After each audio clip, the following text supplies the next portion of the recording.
नमस्कार दोस्तों, स्वागत है आपका एसएससी स्मार्ट क्लासेस में। तो अगर आप एसएससी सीजीएल 2020 और सीएचएसएल 2020 को टारगेट कर रहे हैं तो डिस्क्रिप्टिव का एग्ज़ाम जो है उसको आप नज़रअंदाज नहीं कर सकते। उसमें मार्क्स लेना बहुत ज़रूरी है।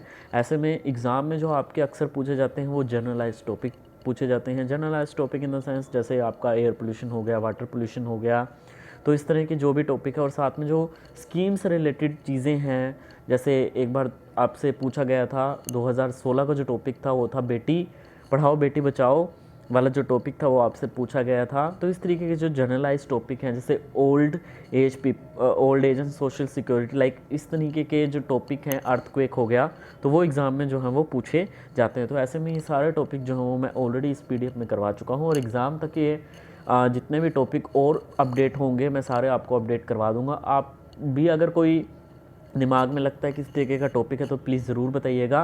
बहुत से लोग इस पीडीएफ को ले चुके हैं, हिंदी इंग्लिश दोनों में है और बहुत ही बेस्ट तरीके से ये पीडीएफ जो बनाई गई है और बहुत ही रीज़नेबल प्राइस है। मार्केट की बुक बहुत ज़्यादा कॉस्टली है और एक बार पब्लिश होने के बाद वो बुक अपडेट भी नहीं होती है और उसकी जो वर्डिंग होती है, मतलब जो लेटर आप 150 वर्ड्स में लिखते हो और जो आप ऐसे 250 वर्ड्स के आसपास लिखते हो तो वो भी उसमें नहीं होता, बहुत बड़ा बल्कि होता है।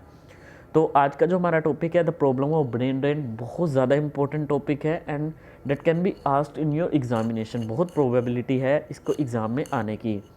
ब्रेन ड्रेन मीन्स जब भी आप ब्रेन ड्रेन की बात करते हो तो साथ में आप कुछ ऐसा स्टैट भी दोगे कि इंडियन की जो फेमस पर्सनैलिटी बन चुकी हैं, जो इंडियन ओरिजिन के थे, कैसे वो दूसरी कंट्रीज़ में गए, स्पेशली यूएस से, तो उनके भी आपको एग्जाम्पल जो हैं वो देने पड़ेंगे, तब आपका जो ओवरऑल जो पैसेज है वो काफ़ी अच्छा बनेगा।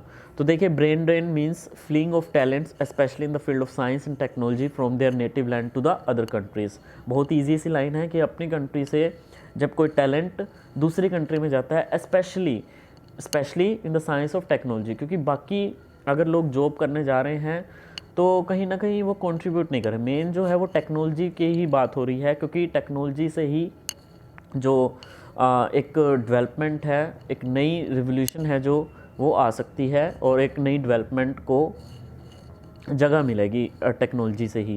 This problem is not peculiar at India, मतलब सिर्फ भारत में ये प्रॉब्लम नहीं है, और भी जितनी even highly advanced countries like Britain and Russia have been losing their scientist to the USA, but for India it is a one way traffic. We only lose scientist and in the process get impoverished. हम लगातार अपने scientist को खोते जा रहे हैं और इस प्रक्रिया में हम जो है वो गरीब बनते जा रहे हैं। Thus it is a very serious problem for India. It is a common knowledge that some of the most brilliant person are unable to get suitable jobs in India in such circumstances.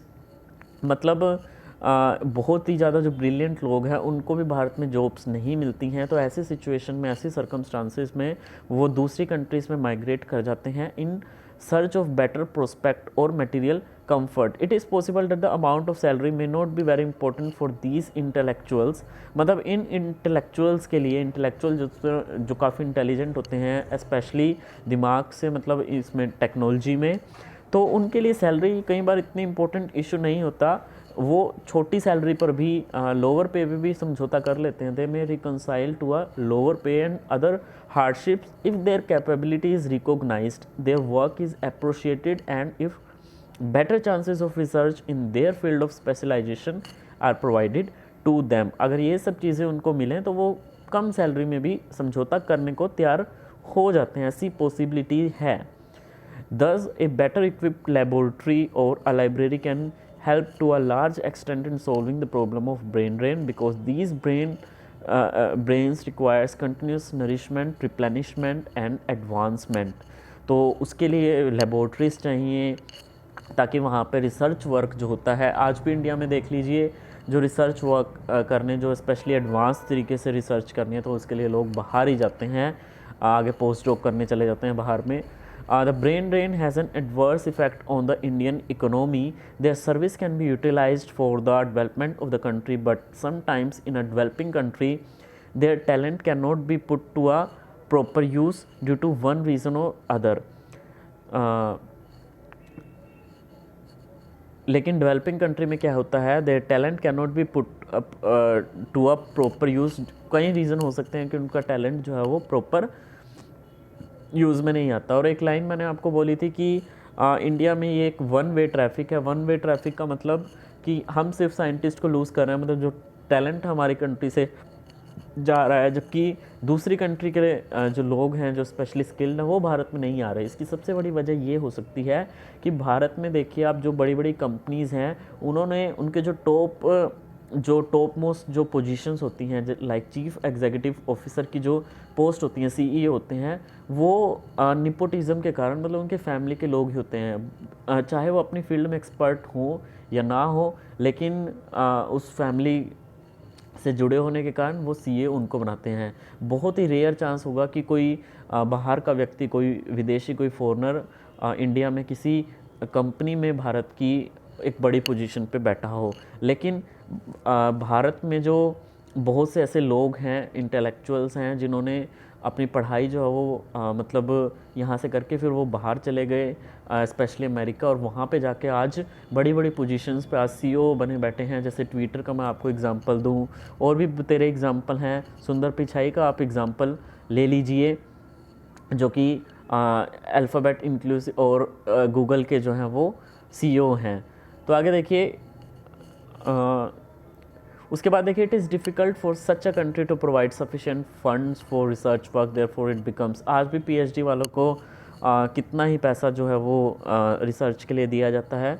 मेरे ख्याल से 30-32 हज़ार रुपये दिया जाता है research के लिए, और ऐसे में उनको 4-5 साल उसी सैलरी पे जो है वो गुजारा करना पड़ता है। इसलिए कोई पीएचडी जो है वो करना नहीं चाहता। उसके बाद देखिए, therefore it becomes the duty of these brains to be patriotic. तो ऐसे में इन ब्रेन्स की एक कर्तव्य भी जो है वो होना चाहिए कि वो पैट्रियोटिक हो। They should do their best for their motherland even in the most adverse circumstances. They should realise that their motherland is the only place where they can reach maximum height of glory and recognition and also patronage. At present, the country is not in a position to offer them better amenities and to utilize their services, but tomorrow this will not be the case. In an economically and industrially advanced country, new brains will crop up who may not like to desert their motherland. And Indian origin person becoming the CEO of a big American company has so many examples. मतलब एक भारत के origin के जो person हैं, जो कि एक big American company के सीईओ बने हैं, ऐसे बहुत सारे एग्जांपल हैं। After 2014 Satya Nadella become the CEO of the Microsoft. Since 2015 Sundar Pichai has been the CEO of Alphabet, INC और Google. From 2020 Arvind Krishna is the IBM CEO. Tech Mahindra MD has also said that 94% of the engineering graduates in India are not fit for hiring.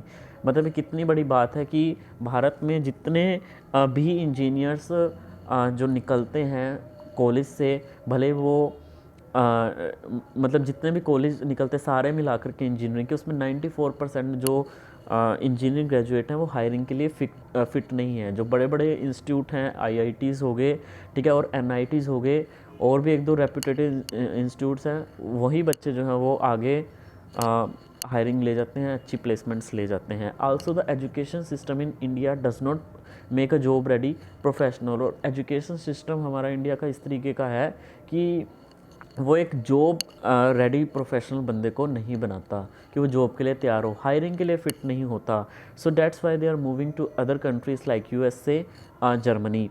और साथ में एक और बड़ा factor हो सकता है कि क्यों वो जो अट्रैक्टिव बना है दूसरे के लिए अमेरिका, कि वहाँ पे गुड टैलेंट जो है वो अट्रैक्ट करे। वहाँ की लाइफ जो होती है काफ़ी फ्लैम्बॉयंट होती है, काफ़ी आकर्षित करने वाली होती है।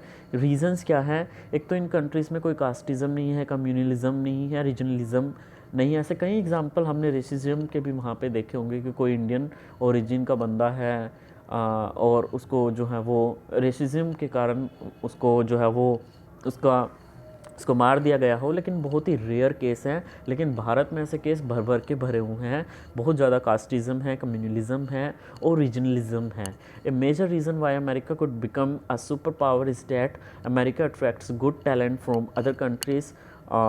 तो ये रीज़न है क्यों, ठीक है, कि यही एक रीज़न है कि वो सुपर पावर है, क्यों? क्योंकि अमेरिका जो है वो गुड टैलेंट को अट्रैक्ट करता है अदर कंट्रीज से, whether it is Nobel Prize winning scientist Hargobind Khorana, Albert Einstein, ठीक है, ये नोबल विनिंग जो साइंटिस्ट हैं, astronomer like Kalpana Chawla and Sunita Williams, और business executive like Elon Musk जो कि आज दुनिया का सबसे अमीर जो बंदा है, और पराग अग्रवाल।